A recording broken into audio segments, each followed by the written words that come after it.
when we find the guy who took him, what do you think we should do? This is what is known as a behavior-provoking question. An innocent person will usually give what is known as a draconian response. They will immediately respond with the harshest sentence possible for the crime they are falsely being accused of committing. A deceptive individual will often give an equivocating response. This means that they will fragmentize and divert from the question to a certain degree, as a means to avoid responding to the query in its entirety. They're going to come home safe, correct? When you find the guy. When we find the guy, they're going to come home. Life in prison would be that's what I would think with 2 kids that are involved. What if he hurt them?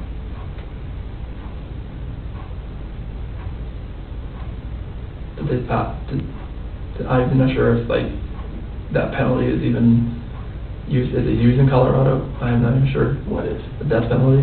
Okay. I mean, if these kids are not alive, there's nothing you could do to cope with that, to make me cope with that, if those kids are not okay. Okay.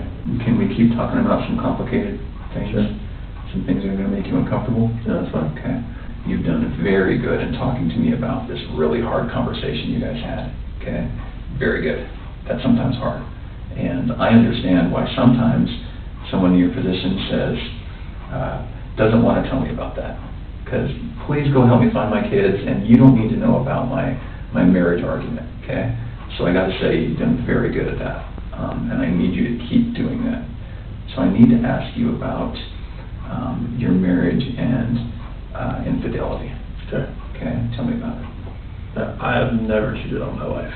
Okay. And I fully suspect she has never done that to me. Oh, okay. The interrogator was already aware that Chris was cheating on his wife with a woman by the name of Nicole Kessinger. He had handed over his phone earlier on this interview for what he thought was for the purpose of going through his and his wife's mutual contacts to look for potential suspects. Judging by Chris's bold-faced denial, it's safe to assume he deleted all of his correspondence with Nicole beforehand. Yet he was most likely unaware that the FBI have programs that can recover every single piece of digital exchange sent from a device, even long after it's deleted. Highly trained investigator over here, right?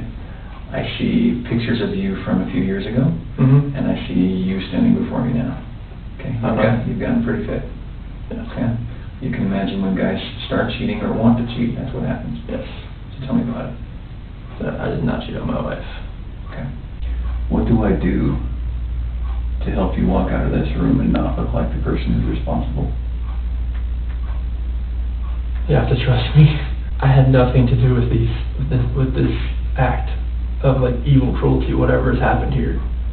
Because my love for these 2 girls and my wife, I don't want anything to happen to them. I've never wanted anything to happen to them. No matter if me and my wife separate or not, or divorce or anything, I never wish harm on anybody, on a human being in general. Okay. Just seeing that picture, I want them just to run through that front door and just grab me, or just tackle me, knock me to the floor, bust my head up, I don't care. The amount of love I have for my family is exponential, and it's never going to die. And I want them back. Okay. I have to have them back.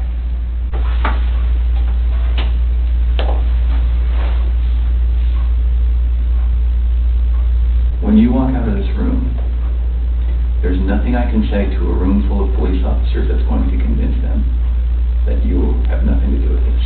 I know. You know what they think. I know all that. Yeah.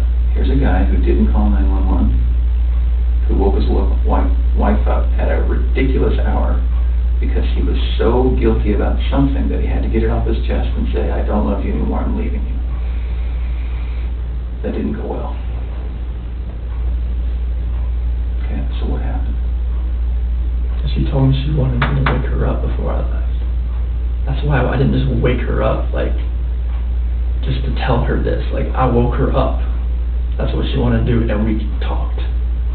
Usually at 4 a.m. I wake up, I go down and work out. This day, I wanted to talk to her about this.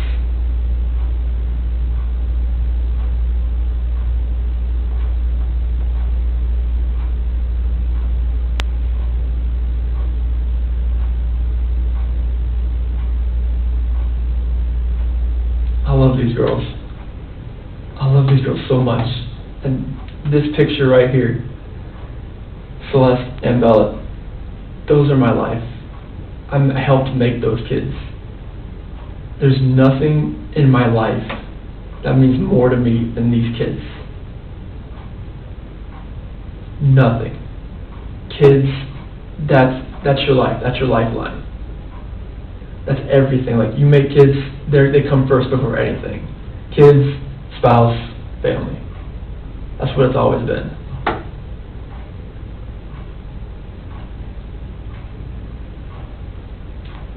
Nothing you've told me tonight makes sense. Nothing you've told me tonight feels like the truth.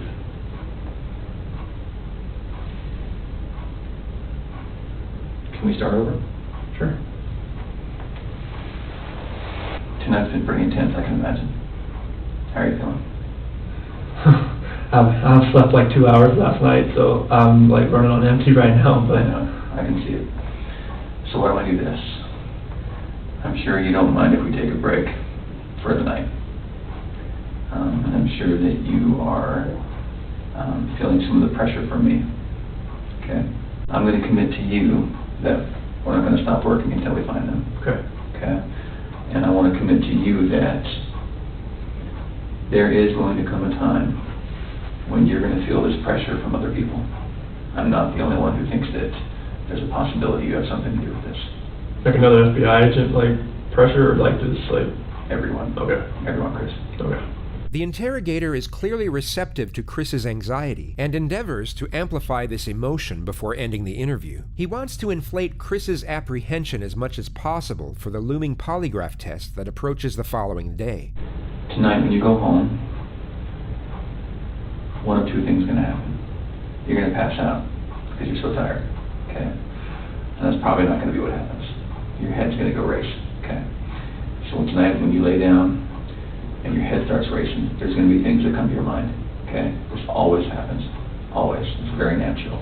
You're going to say, I wonder why he asked me that, okay? You're going to say, screw him, how dare he accuse me, okay? You're going to say, I wonder if they thought of this, okay? And then you're going to say, I probably should have told him something, or this, or that, okay? Those are the most common things. When those thoughts come to your head, I want you to call me. And those are beautiful kids. Those kids have a good dad, and I know it. You should see the picture, it's so much fun. Yeah. It's a better one, but it's just, I'll show it to you, but Those kids have a good dad. The following discourse from the officer could be construed as the reframing technique, where an interrogator will try and shift the suspect's view of themselves from negative to positive, as a means to lightening the iniquity of their crimes and increasing the chances of a confession. However, this is more likely what is known as passive accusation, where the interrogator is almost certain of the suspect's guilt and indirectly accuses, and in some manner, indignifies the suspect. This is made evident by the high praises the officer gives to Chris for extremely trivial deeds. A lot of dads don't get second pairs of clothes and cook eggs and give them snacks at night. You know, a lot of men, that's woman's work, right? I like to get involved. But you're not that kind of guy, okay? So can we say that tomorrow at 11 o'clock, Okay. we can do a polygraph? Here. Here. I appreciate you coming in tonight. Mm-hmm. All right, give me a few minutes. This is Tammy. Did you meet Tammy yesterday? No, okay. the only one. This is Tammy. Hi, Chris. How are you? Sit on this? Yep, I know. I'll explain what that is here in a little bit, but you don't have to worry. It's not on or anything right now. It's not gonna buzz you or anything. Obviously, you're probably nervous about taking today's test. Honestly, I would think something is wrong with you if you weren't nervous about coming in here to take a polygraph. Yeah. Even if people are like, I don't have anything to hide, it is nerve-wracking. And I have taken tons of polygraphs, obviously, in my training. I went to 10 weeks for training. I've been a polygrapher for about 5 years. I went to the best school in the country. So I want you to have confidence in the fact that if you had nothing to do with this disappearance, like, we're going to find that out today, okay? I have the best training that they offer in the United States. We use the most validated testing. That's the way I'm going to ask you the questions. So believe me, if you had nothing to do with this, I will be able to show them that today. This is psychological pressure disguised as reassurance. It's not a routine procedure during the pre-test phase of a polygraph exam, yet this technique will be used when the suspect's guilt is almost conclusive. Polygraphs are not a foolproof system, and they can be beaten, but with a heightened state of anxiety, it becomes considerably more challenging and unlikely. On this occasion, the polygrapher distinctly applies this technique for maximal effect. There's actually only two ways you can fail a polygraph, okay? The first way would be if you fail to follow my instructions. I'm going to give you a lot of instructions today about how to sit still, how to answer questions, things like that. So if you fail to follow those instructions, you will not pass today's test, okay? The second way would be if you choose to lie to me today. You know, if you did have something to do with their disappearance, it would be really stupid for you to come in and take a polygraph today. Exactly. Right? Like, it would be really dumb. Like, you should not be here right now sitting in this chair if you had anything to do with Shanann and the little girl's disappearance, okay? But yeah, everything flourished from there. Like in 2011, I proposed to her over in Ocean Isle Beach. And she was just sitting there crying with a little eviction notice, and she recorded it. It was an amazing day just to see that. And then Celeste, I was there, like, she had a midwife for this one. So like, they actually had me like, you can stand here and like, you know, catch her, and like, but Celeste came out like so fast that like I barely had a chance to go like this, and they moved me out of the way because she just like came out. The polygrapher will also obtain the examinee's version of the facts regarding the specific issues under investigation. Like, I was just hoping that I would get that knock on the door, or a phone call, or a text. I mean, her phone. I mean, they have her phone. Like, hopefully, maybe it's a number I don't know. Hopefully, it's like, you know, like a burner phone, or some kind of like phone she bought, and she could just text me and call me like, hey, I'm okay. Something. Or just get a knock on the door, and then the kids just run in. I miss like the kids like sitting at the dinner table and like having to tell them to eat their dinner, and like I miss them throwing their chicken nuggets at me. Like I just want to find them. I want them to come home safe. Like wherever they are, I hope they are safe. And I really hope they can just come home. It makes me feel like, all right, maybe somebody has her that's not keeping her safe, or something terrible has happened, and that's the nightmare. And what would that terrible thing be? That somebody hurt them. Chris recounts a brief summary of the events and states multiple vague possibilities for his family's disappearance. The polygrapher then starts to elect specific timelines for Chris to give his account on. You said the next thing you know is her getting into bed with you, is that right? I felt her get in bed. We didn't say anything because I just kind of felt it. Okay. Do you know if she was on her phone, or like how any of that works? I don't think she was on her phone. Was she mad at all? I mean, crying like she was, crying like I was. I mean, yeah, I mean, she was upset, but I mean, it comes with that kind of conversation. In the next moments, you will see another subterfuge of psychological pressure, this time disguised as routine questioning procedure. I know it's totally awful to think about, but what are ways, because I need to make sure that you know what I'm talking about, what are ways that you can make someone disappear? I mean, like, if you're talking about like what I've seen like on the movies, or like how people, if you read about other people, I mean, you hire somebody. Like a hitman? Yeah, Yeah. I'm just being honest. No, but that's what I want, because I want you to go through all of these scenarios in your head, because I want you to know for sure what I'm talking about when I say that, you know, asking you if you physically caused her disappearance. Okay, like you would hire somebody, or you have somebody you know that would do it. I mean, it's like, it's hard. It's a hard question to answer. And I know this stuff. It's a hard question to answer. Right. Because it had nothing to do with this disappearance. Right. But like, I don't even want to think about like, if you're asking me like how I would do it, like anyone. Like how would anyone cause someone else's disappearance? I mean, you would. I said like. You could cause someone's disappearance by murdering them. Would you agree with that? Yes. So what different physical ways could you cause someone's disappearance through murder? You could stab someone, right? Stab someone, shoot someone. hit him with a blunt object. What else is there? I mean, use a weapon like gun or a knife. I mean, Okay. you could.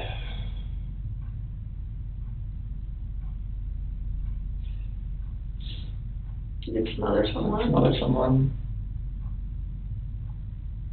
You could strangle someone. Hang someone. I mean, yeah, you can. All that kind of things. I mean, it's hard to even think about that kind of stuff right now. Mm-hmm. So you could strangle someone, you could drown someone, Yeah. you could shock someone to death, you could burn someone alive. What other ways can you think of? As far as like lure them into a trap, I guess. What do you mean? What? Like, you know, like have somebody waiting like around the corner and like, you know, hey, Sure.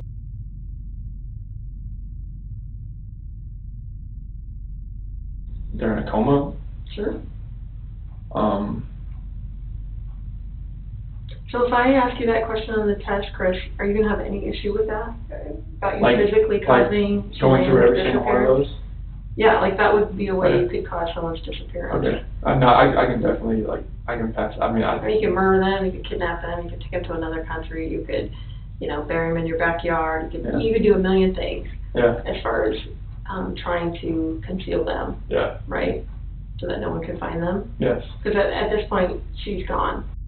So when I ask you the question on the test, I'm not asking you about guilt. I'm not asking you about, did you make her feel so horrible that she ended up leaving? I'm saying that you were the one that physically caused her to disappear. okay. Either by murder, kidnapping, you know, all of those other things that Okay. we went through, okay? You want me to list? You want me to list all those? Like No, one- no, no. Oh, You're just okay. going to say no to that question. Okay. Right. When I ask you if you physically caused Shanann's disappearance, Okay. your answer should be what? No. Right. So do you have any issues with that at all, and No. or have any question about what I would mean when I was No, would that's be that's asking total. that Like question? I just like going through all those that that's Right. a lot to really think about. Right. But Like that's- trying to figure out like yeah, that was. I'm going to have you take a bathroom break. Thank We've you. been in here quite a while. So you're going to be taking what's called a directed lie polygraph. So what that means is there are going to be questions on the test where I want you to lie. I know it seems kind of weird, but you're going to know which questions these are, and they're going to be easy to answer. They're all going to start with before 2018. The directed lie test has 3 types of questions. Known truth questions. These are easy questions to answer, such as, are you sitting down? Or, are you wearing shoes? They serve 2 purposes. The first purpose is to provide a baseline reading for when the subject is telling the truth, and should elicit very little bodily responses. The second purpose is to disconnect the examinee's thought patterns between each question as a means for resetting their cerebration for a more accurate reading. Control questions. These are what the polygrapher just explained to Chris. Whenever she says, before 2018, at the start of a question, Chris will know he is purposely supposed to lie. Each of these questions are deliberately constructed that all answers will be responded with no. Relevant questions. These relate specifically to the crime being investigated, and the examinee will know that they are supposed to respond truthfully. A guilty subject will show a much stronger reaction to the relevant questions than to the control questions, even though they will be lying on both of them. This is due to the immediate threat posed by the relevant questions. So I'm going to say before 2018, did you ever lose your temper with someone you cared about? And you're going to say, No. because you're telling a Lie. awesome.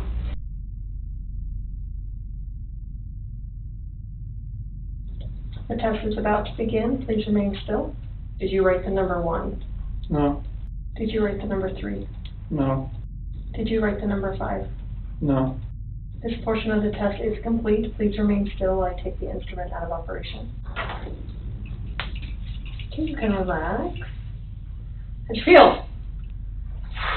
This is the last time the polygrapher will have any correspondence with Chris before the real test begins. She gives him an initial compliment in a reassuring tone. You did great. That was.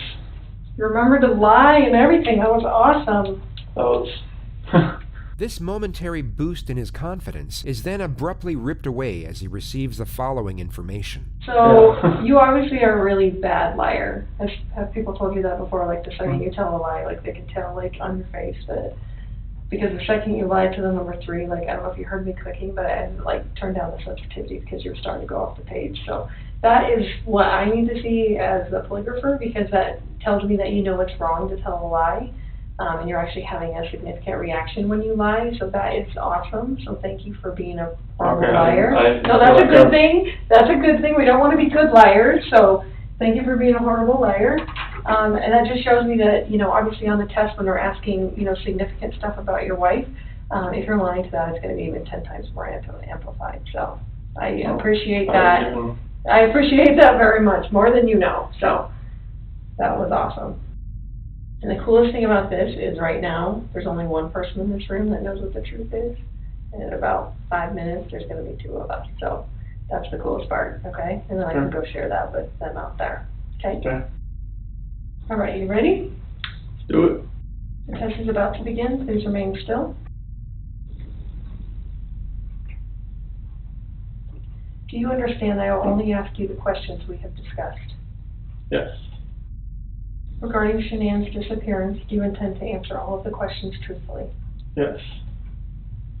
Is your first name Christopher? Yes. Before 2018, did you ever lose your temper with someone you cared about? No.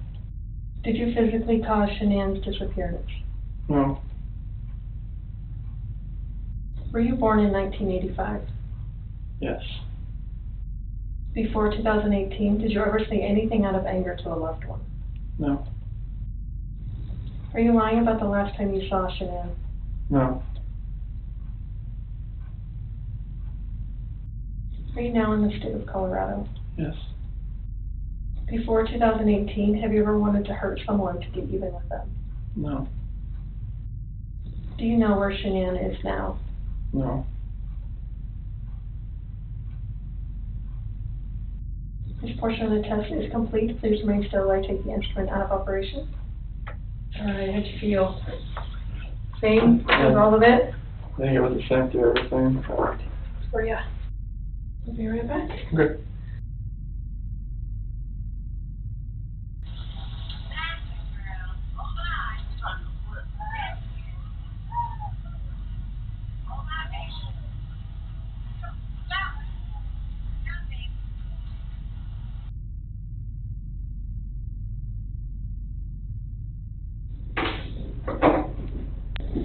Oh my gosh, I did forget part of it, didn't I?